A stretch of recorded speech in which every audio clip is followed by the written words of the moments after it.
ಚೈತ್ರ ಕುಂದಾಪುರ ಅವರು ಅರೆಸ್ಟ್ ಆಗಿದ್ದಾರೆ ಅನ್ನುವಂಥದ್ದನ್ನು ಮಾಧ್ಯಮದಲ್ಲಿ ನಾನು ನೋಡಿದ್ದೀನಿ.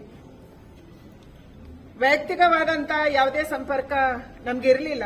ಎಲ್ಲರೂ ಕಾರ್ಯಕ್ರಮದಲ್ಲಿ ಸಿಕ್ಕಿರ್ಬೋದು, ಫೋಟೋ ಗೀಟೋ ತಗೊಂಡಿರ್ಬೋದು, ನಂಗೆ ಗೊತ್ತಿಲ್ಲ. ಆದ್ರೆ ಯಾರೇ ರಾಜಕಾರಣದಲ್ಲಿ ಅಥವಾ ಸಾಮಾಜಿಕ ಜೀವನದಲ್ಲಿ ತಪ್ಪು ಮಾಡಿದ್ರು ಕೂಡ ತಪ್ಪಿನ ಬಗ್ಗೆ ತನಿಖೆ ಆಗಬೇಕು. ತಪ್ಪು ಮಾಡಿದ್ರೆ ಅವರಿಗೆ ಶಿಕ್ಷೆ ಆಗಬೇಕು.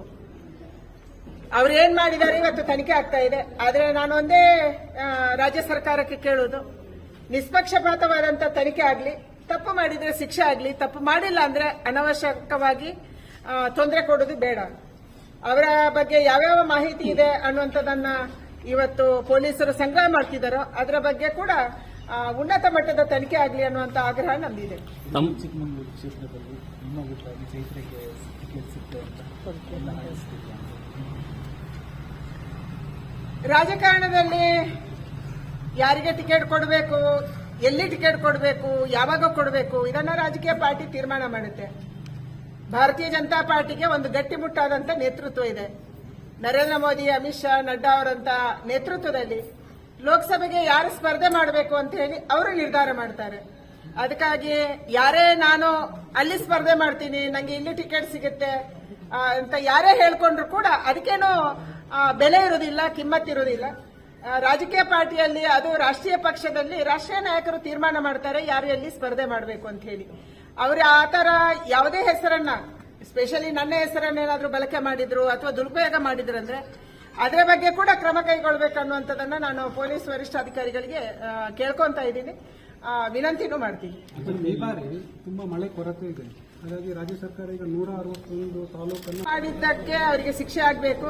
ನಾವ್ಯಾರು ಅವರ ಬೆಂಬಲಕ್ಕೆ ನಿಂತಿಲ್ಲ, ನಾವ್ಯಾರು ಅವರನ್ನು ಪ್ರೊಟೆಕ್ಟ್ ಮಾಡಿಲ್ಲ, ನಾವ್ಯಾರು ಯಾರಿಗೆ ಇನ್ಫ್ಲುಯೆನ್ಸ್ ಮಾಡುವಂತದನ್ನು ಕೂಡ ಮಾಡಿಲ್ಲ. ಯಾರೇ ತಪ್ಪು ಮಾಡಿದ್ರು, ಯಾರೇ ಮೋಸ ಮಾಡಿದ್ರು ಅವರಿಗೆ ಶಿಕ್ಷೆ ಆಗಲೇಬೇಕು.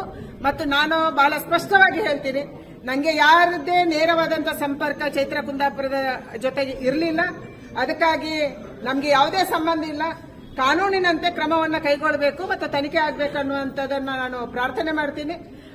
ತಪ್ಪು ಮಾಡಿದವರು ಉಪ್ಪು ತಿಂದವರು ನೀರು ಕುಡಿತಾರೆ, ತಪ್ಪು ಮಾಡಿದವರು ಶಿಕ್ಷೆ ಅನುಭವಿಸ್ತಾರೆ. ಬಿಜೆಪಿಯಲ್ಲಿ ಟಿಕೆಟ್ಗೆ ಹಣ ಕೊಡುವ ಯಾರ್ಯಾರು ಮಾಡಿದ್ದಾರೆ, ಯಾರ್ಯಾರು ಈ ರೀತಿ ನಾಯಕರ ಹೆಸರುಗಳನ್ನ, ಡೆಲ್ಲಿ ನಾಯಕರ ಹೆಸರು, ರಾಜ್ಯದ ನಾಯಕರ ಹೆಸರು, ಪಾರ್ಟಿಯ ಹೆಸರನ್ನ ದುರುಪಯೋಗ ಮಾಡ್ಕೊಂಡಿದ್ದಾರೆ, ಇದೆಲ್ಲದರ ಬಗ್ಗೆ ಕೂಡ ಆ ಲಿಂಕ್ ಅನ್ನು ಯಾರ್ಯಾರು ಇವರ ಜೊತೆ ಇದ್ರು, ಯಾಕಾಗಿ ಮಾಡಿದ್ರು, ಯಾರವರಿಗೆ ಆ ರೀತಿಯ ಕುಮ್ಮಕ್ಕನ್ನು ಕೊಟ್ಟಿದ್ರು, ಇದರೆಲ್ಲದರ ಬಗ್ಗೆ ಕೂಡ ತನಿಖೆ ಆಗಬೇಕು. ಭಾರತೀಯ ಜನತಾ ಪಾರ್ಟಿಯಲ್ಲಿ ದುಡ್ಡು ತಗೊಂಡು ಟಿಕೆಟ್ ಕೊಡುವಂತ ಸ್ಥಿತಿನೂ ಇರಲಿಲ್ಲ, ಸ್ಥಿತಿ ಬರೋದೂ ಇಲ್ಲ. ಆ ರೀತಿಯ ಒಂದು ಪಾರ್ಟಿನೂ ಭಾರತೀಯ ಜನತಾ ಪಾರ್ಟಿ ಅಲ್ಲ. ಲೋಕಸಭಾ ಚುನಾವಣೆಗೆ ರೆಡಿ ಆಗ್ತಿದ್ರಿ ಅವರು ಹೇಳಿದ್ರು ಅಲ್ಲಿ ಕೇಂದ್ರದ ನಾಯಕರು ಇಲ್ಲ, ನಂಗೆ ವೈಯಕ್ತಿಕವಾದಂತ ಎಲ್ಲೋ ಕಾರ್ಯಕ್ರಮದಲ್ಲಿ ನಂಗೆ ನೆನಪೇ ಬರ್ತಿಲ್ಲ ಅವರನ್ನ. ಆದ್ರೆ ಯಾವುದೋ ಕಾರ್ಯಕ್ರಮದಲ್ಲಿ ಫೋಟೋ ತಗೊಂಡಿರ್ಬೋದು, ಒಟ್ಟಿಗೆ ನಿಂತಿರ್ಬೋದು. ಇಲ್ಲಿ 100 ಜನ ಬರ್ತಾರೆ, ಯಾರು ಬೇಕಾದ್ರೆ ಫೋಟೋ ತಗೊಂತಾರೆ. ಆದ್ರೆ ನಂಗೆ ನೇರವಾದಂತ ಸಂಪರ್ಕ ಅವ್ರ ಜೊತೆ ಇಲ್ಲ, ಅವರ ಫೋನ್ ನಂಬರು ಇಲ್ಲ, ಅವರಿಗೆ ಫೋನು ಮಾಡಿಲ್ಲ, ಅವರನ್ನು ಮಾತಾಡಿಸಿ ಇಲ್ಲ, ನನ್ನ ಹತ್ರ ಮಾತಾಡಿಲ್ಲ, ಯಾರು ಮಾತಾಡಿಲ್ಲ, ಈ ಕಂಪ್ಲೇಂಟು ಕೊಟ್ಟಿಲ್ಲ. ಹಿಂದೂ ಮುಖಂಡ ಅಂತ ಹೇಳ್ಕೊಂಡು ಈ ರೀತಿ ವಂಚನೆ ಮಾಡಿದ್ರು ಖಂಡಿತ ತಪ್ಪು. ಅದಕ್ಕೆ ನಾನು ಹೇಳಿದ್ದೀನಿ, ನಮ್ಗೆ ಯಾವುದೇ ಸಂಬಂಧ ಇಲ್ಲ.